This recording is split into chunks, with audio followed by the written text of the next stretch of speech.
kaugnay niyan Lakay, nasa linya na din si Edniel Parosa. May update siya sa kaso ng pinatay na pulis at kanyang anak. Edniel. Edniel, ano na ang latest? Sino talaga ang mastermind?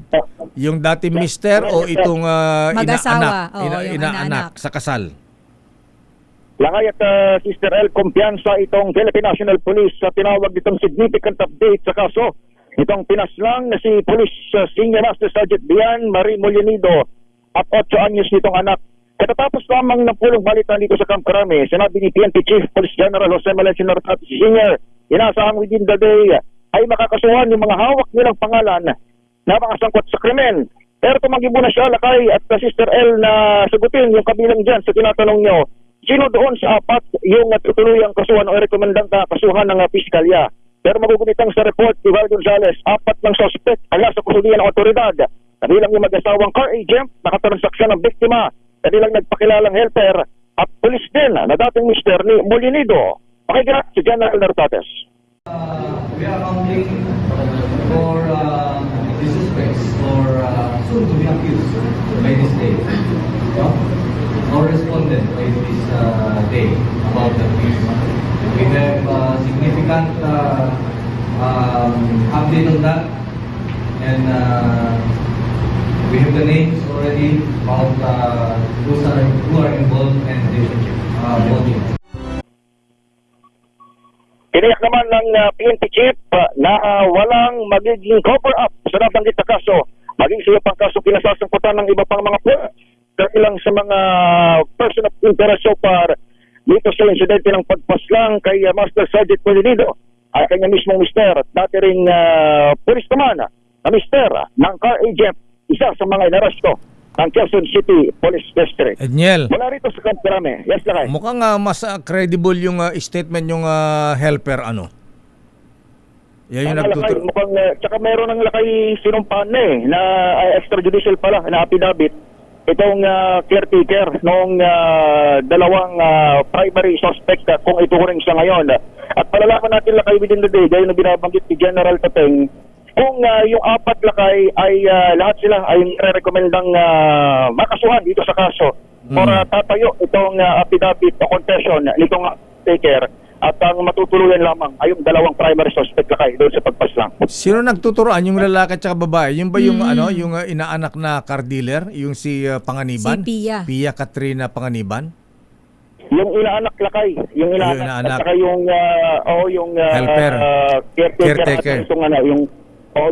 Yung isa, siya yung nagkwento doon sa in public kung paano talaga nangyari pinatay yung pagpaslang. Oo. May mga anggulo na, of course, lumilitaw at mga motibo.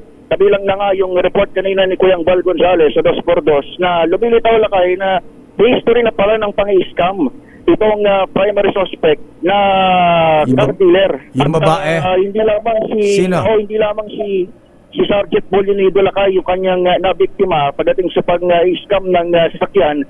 Mayroon na rin, Lakay, na mukhang dating pulis ang victim niya pagdating dito sa panloloko doon sa bentahan ng sasakyan. At yan ngayon yung isa doon sa mga tinutumbok na anggulo ng Philippine National Police. At pagtapos niya ay mukhang magbabalik dito sa Camp Crame, Lakay, para magbigay din ng update dito sa kasong yan. At saka rin namin nga natin, sino yung itinuturong pumatay dun sa bata na dinaganan? Parang nilagyan na unan sa mukha? Parang yun yata ang pinagtuturoan nila kasi parang nagbumumuestra yung Pia na parang ganon, dinaganan, parang ganon. Sinong pumatay dun sa bata? Yung caretaker o yung babae, si Pia Katrina? Lakay, kung salaysay ng caretaker ang tatanungin, wala siya doon sa mismong loob ng bahay nung mangyari yung pagpatay doon sa dalawa. Wala siya doon. Wala talaga yung mag-asawa. May narinig lang siya yata. Naputok. Ang kanya binabanggit ay narinig na lang yung malakas isik. Tapos sinundan ng malakas na putok na baril. At ito nga, yung tumambad na yung mga labi ng mga biktima. At yan ngayon, Lakay, of course, yung magiging subject pa rin ng Edniel, investigasyon at kalaunan ay magiging kaso ito sa within the day. kanino galing yung kwento, yung anggulo na dinaganan sa dibdib yung 8 years old na bata.